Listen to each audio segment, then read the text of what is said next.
This star could one day save your life. It's saved lives before, many times. But if in need, could you find it? And would you know how to use it when you did? This and more will be answered in today's video. Hey everybody, Dave here. This video is all about Polaris, the North Star. So let's start off by finding which star it actually is. Do you see the North Star right there? Good, only that's not the North Star. This is. It's a rather unremarkable-looking star, so you need the Big Dipper constellation to find it. It's one of the easiest things to find in the night sky. Only, the Big Dipper isn't a constellation, it's an asterism, which is a smaller part of a constellation.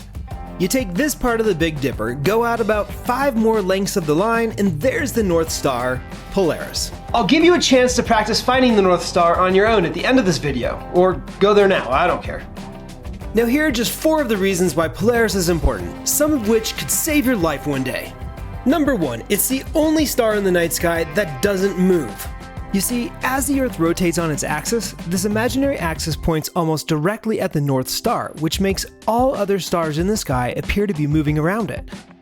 Try looking at an unmoving point directly above you and then spin around one time. It's the same thing. But don't spin around too much, that can be a little bit dangerous. And since it's the only star that doesn't move, it gives it a mythical air, a sense of stability and direction. And number 2, because the North Pole is pointing directly at Polaris, it's always north, no matter where you are on Earth. So if you find Polaris, you also know east, south, and west as well. And that could one day save your life, if lost in the wilderness without a phone at night. All kidding aside, throughout human history, people have used the North Star to find their way. Harriet Tubman used Polaris as a guide to help others escape slavery via the Underground Railroad, and ancient Polynesian navigators explored the vast Pacific Ocean, finding Hawaii and many other islands, in part using Polaris. Which brings us to number 3. If you measure how far above the horizon the North Star is, by finding an angle between 0 and 90, that angle is your latitude on Earth, or how far north of the equator you actually are.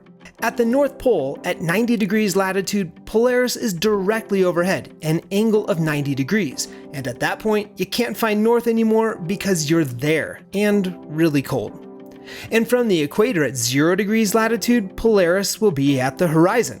Just don't go south of the equator. You'll be on the wrong side of Earth and unable to see the North Star. And I'll show you an easy way to estimate angles using just your hands in a moment. And the 4th reason the North Star is important is because finding it gives you a reason to experience something new and beautiful with friends and family. So I guess it actually is a rather remarkable little star. Now here's a really easy way to measure the angle of anything up in the sky using just your hands. Now try this. A fully open hand at arm's length is 20 degrees from pinky to thumb. A fist is 10 degrees, your thumb is 2 degrees, and a pinky is 1 degree. Put them together and you can figure out the angle of any object above the horizon, like birds and buildings and, most useful, the North Star. From my house, I measure that angle to be about 40 degrees, putting me at 40 degrees latitude. But I recently went to Hawaii and did it there, and it's closer to 20 degrees of an angle, which puts me at 20 degrees latitude. And for those of you that like cold hard science facts, here are some facts about Polaris, the North Star. Number 1, it's actually part of a triple star system, and the one star of the trio that you see is a supergiant star 2,000 times brighter than the sun.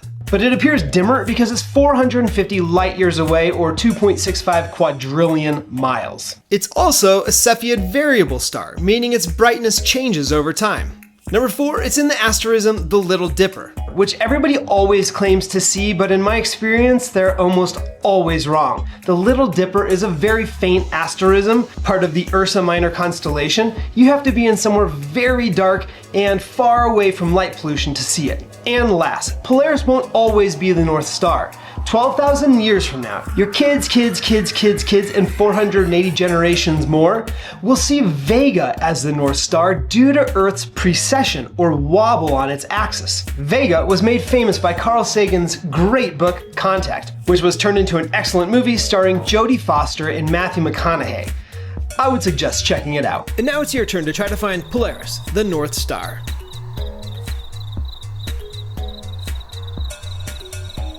Here are the last 2 stars of the Big Dipper, and if you'd extended out 5 lengths of the line, there you have it.